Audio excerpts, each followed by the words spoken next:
Okay, let's unpack this. Today, July 13th, 2025, just saw a massive event wrap up in Atlanta, WWE Evolution 2025, the all-women's premium live event. Yeah, a huge night. And we've got quite a bit to sift through here. Official reports, match recaps, the works. Our goal, really, in this deep dive is to pull out the key insights. Absolutely. Find those surprising moments, figure out what it all means for women's wrestling going forward. Basically, give you the shortcut to knowing what really mattered tonight. And you've got the detailed results, highlights, perspectives on the big outcomes. So, yeah, we're going to break down every significant moment. And what's interesting right off the bat from the sources is how they framed this building on the legacy. You had Joe Tessitore kicking things off. Right. And Stephanie McMahon herself pointing out, look, 7 years since the first Evolution, and now women are regularly main eventing these big shows. That's progress. Definitely a key point.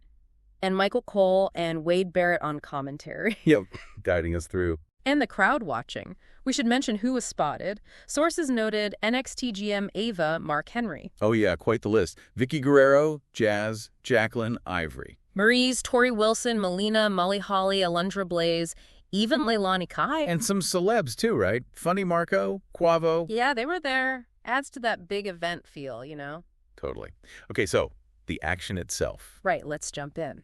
Kicked off with the Women's Intercontinental Championship. High energy start. Triple threat. Becky Lynch defending against Bayley and Lyra Valkyria. And Becky retained. It was pretty relentless, wasn't it? Very. High intensity, like you said. Bayley was working the crowd. Becky had that cool 4 horsewomen nod. Saw that. There was a moment where Bayley rolled up Lyra. Becky tried rolling them both up, but they kicked out. Yeah, and Lyra hit that double crossbody from the top onto both of them. Nice spot. And Becky tossed Lyra into the steps. Bayley seemed to tweak her knee. Right, and she went for the rose plant, but Becky countered it. Super smart. That was the finish, right? Becky rolled up Bayley after the counter. Yep, that was it. I mean, connecting this to the bigger picture, it was a really fun opener. Great way to start. The crowd was definitely hot for it. Oh, yeah. Some folks might have thought Bayley would take it, but Becky retaining, it just reinforces her position as, the standard bearer. Still the champ, still strong. Okay, next up, NXT Women's Championship. This one, well, it had a twist. Jacy Jayne, the champ. She had Fallon Henley and Jasmine Nix with her. And she faced Jordynne Grace, who had Blake Monroe in her corner. But that corner support didn't exactly go as planned for Grace, did it? Not at all.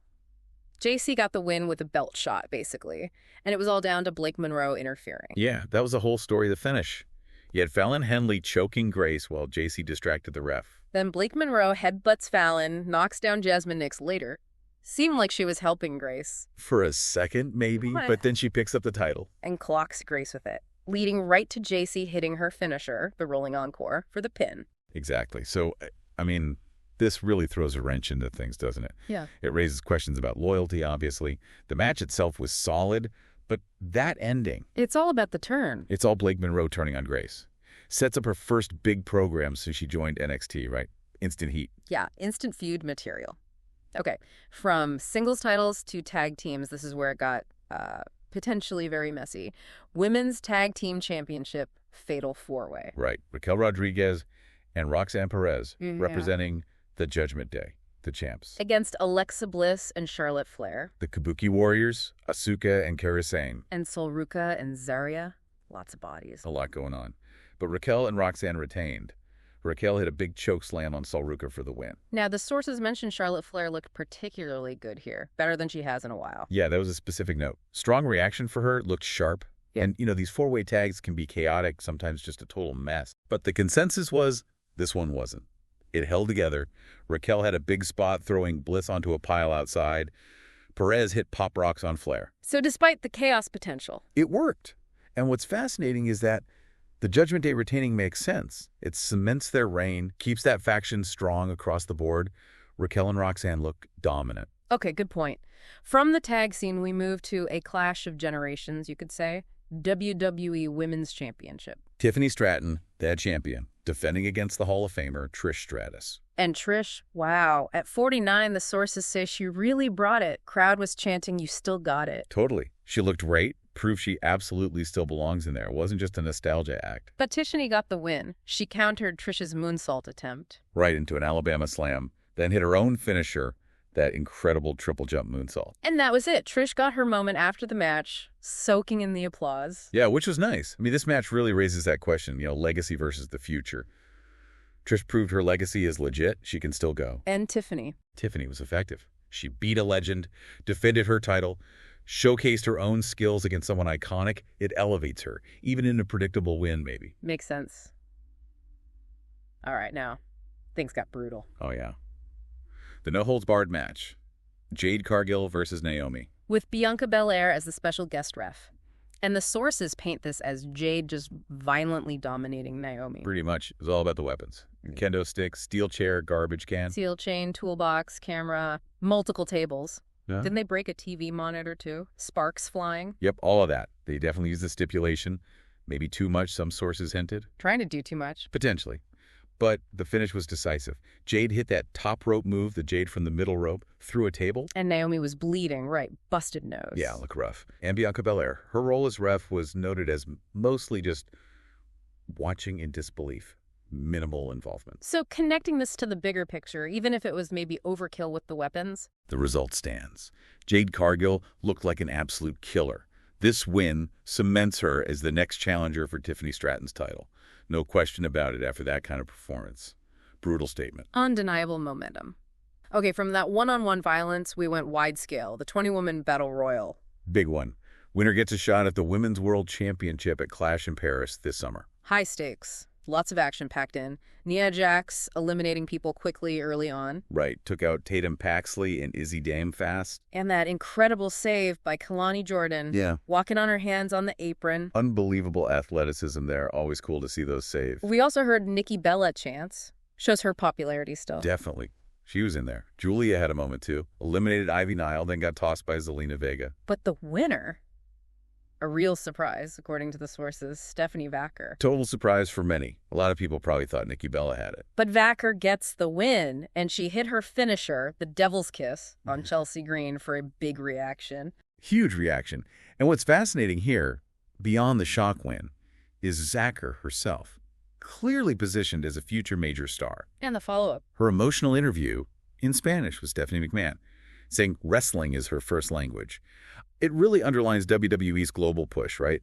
Setting up international storylines for Clash in Paris. It's smart booking. Big win. Big implications. Okay, finally. The main event. Women's World Championship. And this had layers. It sure did. Started as IYO Sky defending against Rhea Ripley, just one-on-one. And that match itself, before the chaos, was apparently shaping up to be really good. Sources called it another classic in the making. Intense, back and forth, and the story beat was Ripley's frustration she'd never beaten Sky. Right. There was an accidental ref bump. Jessica Carr went down. Ripley hit the riptide. But no ref to count. Classic wrestling trope builds the drama. Then Sky hits that crazy crossbody off some stacked road crates outside. Yeah, and a stiff powerbomb on the floor. Ripley kicked out of Sky's over the moonsault later on. Sky hit a Spanish fly, too. It was heating up. And then the briefcase. Then Naomi arrives. With Daphne LaShawn, Money in the Bank briefcase in hand. Cashes it in mid-match. Turns it into a triple threat. Hits Sky with the briefcase, goes after Ripley. And remember, Naomi still has her nose taped up from the Jade match earlier. Right, battling through injury. And she hits the split-legged moonsault on Sky. 1, 2, 3... New champion. Just like that. Wow. Okay, so the impact of that cash-in, it raises the question, what's the long-term effect? Instantly shakes everything up. Naomi pinning Sky, shocking everyone, makes her the new Women's World Champion. It's a massive moment. Tops off the night. Absolutely. And overnight, she becomes arguably the top star in the division. Every cash-in gets a huge pop, and this was no different. Especially for Naomi, given her hard work, the heel turn she'd been developing. Yeah. It's a huge moment for her career trajectory. Okay, so let's distill this. Let's pull out the key takeaways from this massive event. The big outcomes really paint a picture of, well, evolution, right? Shifts happening. Yeah, absolutely. Number one takeaway has to be Naomi's cash-in. That was the defining moment of the night. Makes her the top star. Like we said, total game changer. Right. But we also saw champions retain. We did. Tiffany Stratton held on to the WWE Women's title. Becky Lynch kept the Intercontinental. And Raquel and Roxanne are still women's tag champs. So stability in some areas. And Jade Cargill looks absolutely ready for that WWE women's title shot after demolishing Naomi. She's next in line, seems clear. And Stephanie Vaquer. Earning her spot at Clash in Paris. Huge boost for her, and highlights that global strategy again, bringing international flavor to a major title match. So summing it up, Evolution 2025 wasn't just a show, it felt like a statement, a celebration, yes, but also setting a new course. Exactly. Major title shifts, surprise moments, performances that really empower the whole division. It feels like the women are truly positioned right at the forefront. So thinking about all this, for you listening, what does it all mean? We saw champs hold steady, new stars rise, and that huge shakeup at the top with Naomi. What really stands out to you from tonight's Evolution? And maybe connecting it all. With legends appearing, new faces breaking through like Vaquer, and a shock champion like Naomi. It really makes you think, what is evolution in wrestling today? And maybe more importantly, how do these champions, especially Naomi, keep that momentum going and really shape what comes next? It's definitely left us with a lot to think about.